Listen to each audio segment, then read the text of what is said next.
Vamos falar agora das medidas assecuratórias, né, iniciando pelo sequestro, previsto lá nos artigos 125, 132 do Código de Processo Penal. Né? O sequestro é uma medida assecuratória, quer dizer, que assegura um bem maior em determinado momento. Né? E o que é a assecuratória? Nós tivemos as medidas assecuratórias pessoais quando nós tratamos das prisões. Agora, como nós estamos falando de coisas, então são medidas assecuratórias reais, né? Porque são bens que serão de alguma forma restritos pelo juiz penal com o objetivo de garantir a ação civil ex delito. Então, vem lá o artigo 125, caberá o sequestro dos bens imóveis adquiridos pelo indiciado com os proventos da infração, ainda que já tenham sido transferidos a terceiro. Depois vem o artigo 132 e diz o seguinte, proceder-se-á ao sequestro dos bens móveis se verificadas as condições previstas no artigo 126, não for cabível medida regulada no capítulo 9 do título 7 deste livro. É aquilo que nós falamos na restituição de coisa apreendida. As coisas que forem adquiridas com os proventos da infração ou mediante sucessiva especificação não podem ser objetos de busca e apreensão, serão objetos de sequestro. Né? E a gente chega a essa conclusão de que o sequestro é tanto de bens móveis quanto imóveis que foram adquiridos com os proventos da infração ou mediante sucessiva especificação, numa análise, numa interpretação dos artigos 125 e 132 do Código de Processo Penal. E ele vai além, né, dizendo que pode ser apreendido, né, pode ser sequestrado, inclusive se estiver em poder de terceiro, de boa ou de má fé, né? Bastante interessante, né? Em poder do infrator ou de terceiro. O sequestro pode ser decretado em qualquer fase da persecutio criminis, seja durante o inquérito policial ou da ação penal, não importa, né? Qualquer fase, desde que haja indícios veementes da procedência ilícita daquele objeto ou daquele imóvel, né? É decretado sempre pelo juiz competente para a ação penal e dessa decisão do juiz cabe recurso de apelação. Bom, esse sequestro, né, quando a gente fala, poxa, mas pode ser decretado até dos bens que estão em poder do terceiro de boa-fé? Sim, né? Em tese sim pode, né?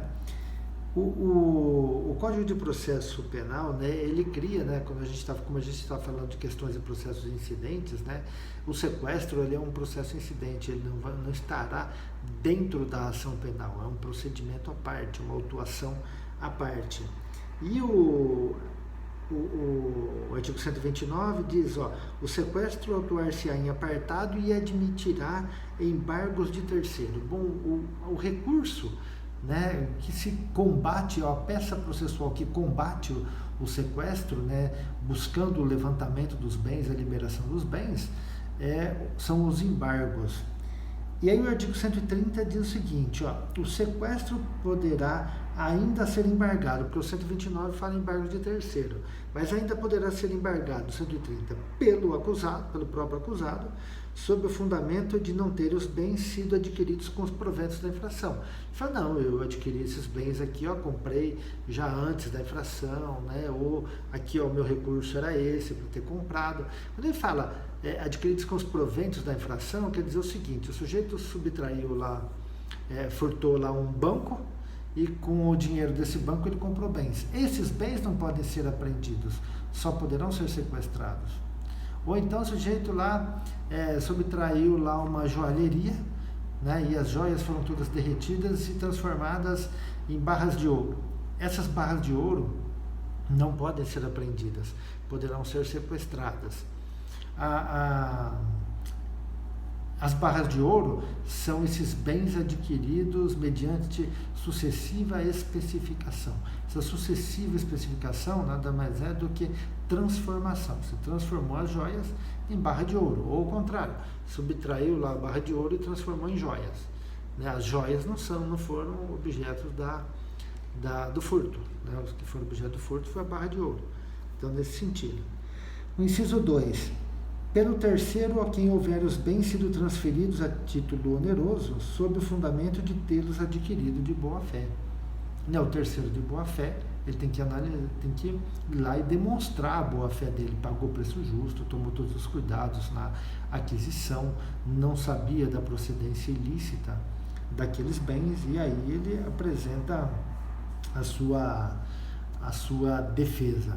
E um ponto interessante quando ele fala aqui, ó, a quem houver os bens sido transferidos a título oneroso, significa dizer que se os bens foram transferidos a título gratuito, mesmo que se trate de terceiro de boa-fé, os bens podem ser sequestrados. Eles garantirão a reparação do dano. Então, por exemplo, o sujeito lá assaltou um banco, e assaltou, né, o termo pejorativo, né, porque não existe crime de assalto. Né, roubou um banco, ou furtou lá um banco, e desse dinheiro que lá foi subtraído, ele adquiriu vários bens, e alguns bens ele presenteou lá seus pais, seus irmãos, sua namorada. Né? Então, os pais, os irmãos, a namorada não sabiam da procedência criminosa desses bens, e receberam. Estão lá terceiros de boa fé. Bom, se são terceiros de boa fé, então, tudo bem, os bens ficam para eles? Não. O dispositivo é claro. Né? Para o terceiro de boa-fé, os bens devem ser adquiridos de forma onerosa, ou seja, você tem que pagar. Se você ganhou, se a transferência foi a título gratuito, o sequestro ele se mantém. Um outro ponto aqui, casos em que o sequestro será levantado, ou seja, será cancelado. Artigo 131. Se a ação penal não for intentada no prazo de 60 dias, contado da data em que ficar concluída a diligência, a partir de quando se concluiu todo o sequestro. Se o terceiro a quem tiverem sido transferidos os bens, prestar caução que assegure a aplicação do artigo 91, 2b, né, do Código Penal. Ou seja, se o terceiro garantir lá a satisfação do prejuízo do lesado ou da própria união. Né? E terceiro, se for julgada extinta a punibilidade ou absolvido o réu por sentença transitada e julgado. É claro, se ele foi absolvido daquele crime, não tem porquê os bens continuarem sequestrados. Né? Quem pode decretar o sequestro? Somente o juiz. De que forma? Né? Há quem ainda entenda a possibilidade que o juiz pode de ofício, né? E aqui a gente bate de novo naquela questão lá do sistema acusatório, do juiz de garantias, né? Se a gente está no sistema acusatório, de ofício o juiz não poderia, porque o interesse é da parte, a parte que vai atrás, né? Então, legitimidade para requerer a medida securatória, né? O sequestro, o Ministério Público, ofendido, seu representante legal ou herdeiros, e também por representação da autoridade policial. Fora isso, ninguém mais. Né? Decretado o sequestro, é expedido um mandado de penhora. Né? Se for um imóvel, haverá inscrição lá no cartório de registro de imóveis, na matrícula do imóvel. Se for um automóvel, né, haverá a anotação lá no Detran. Se for um dinheiro, né, será depositado em conta judicial, né, devidamente atualizada lá, sem nenhum problema. Né. Transitada e julgada a sentença penal condenatória, né, o juiz determinará o leilão, né, avaliação e venda em leilão desses bens, né, está no artigo 133. Né. O dinheiro será recolhido aos cofres públicos, né, uma conta judicial, daquilo que não couber ao lesado ou terceiro de boa-fé, e o valor vai para o Fundo Penitenciário Nacional. Quando ele fala que não couber ao lesado ou terceiro de boa-fé, porque o sequestro é uma medida que tem por objetivo garantir ação civil ex delito. Então se pressupõe, né, que o sujeito vai entrar com ação civil, né, entrando com a ação civil, ele já tem garantido, né, os bens, né, para a reparação do dano. Em seguida, temos também a hipoteca legal, né, do artigo 134, a hipoteca legal sobre os bens do indiciado poderá ser requerida pelo... A hipoteca legal sobre os bens do indiciado poderá ser requerida pelo ofendido em qualquer fase do processo, desde que haja certeza da infração e indícios suficientes da autoria. Veja bem, ele fala certeza da infração e indícios suficientes da autoria.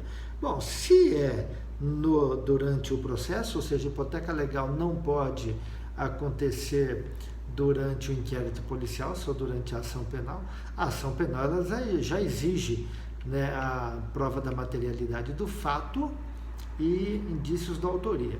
Um ponto bastante interessante da hipoteca legal, além de somente ser possível durante a ação penal, ou seja, depois de recebida a denúncia, é que também somente pode recair sobre bens suscetíveis de penhora. A gente tem que ir lá no Código de Processo Civil e verificar quais são os bens que são suscetíveis de penhora, né? Então, nós retiraríamos daqui os bens de família. Os bens de família podem ser sequestrados, mas não podem ser objeto de hipoteca legal. São quaisquer bens imóveis do acusado, desde que suscetíveis de penhora, né? Também tem o mesmo objetivo de satisfação do dano, né, pagamento de custas e multa, né, do processo. O levantamento da hipoteca legal ocorre, né, com uma caução, né, uma garantia que substitui o valor, né, e também com a extinção da punibilidade, extinta a punibilidade por algum meio, né, já se levanta também a hipoteca legal. Né, os bens ficarão depositados e administrados na forma da lei civil, né, um depositário judicial. Né, a renda desses bens será destinada à família do acusado até a perda total. Os bens deterioráveis irão a leilão, da mesma forma lá que nós vimos lá no sequestro, né, e esse leilão, né, ele é realizado na forma lá do processo civil. Né? E a gente tem ainda, por fim, o artigo 137, diz o seguinte, ó, o 136 fala: o arresto de imóvel poderá ser decretado de início, revogando-se, porém, no prazo de 15 dias, se não for promovido o processo de inscrição da hipoteca legal. Arresto de imóvel. Depois vem o 137.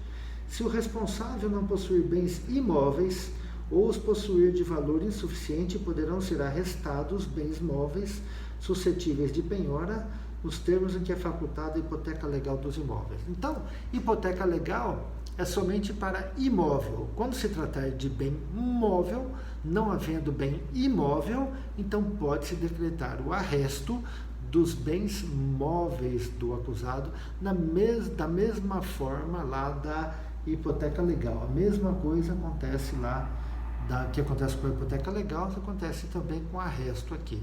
Sempre lembrando que bens móveis suscetíveis de penhora, nos termos, salvo engano, do artigo 649 do CPC lá, salvo engano, confirme lá para mim, porque eu não sei se eu não tenho anotado aqui.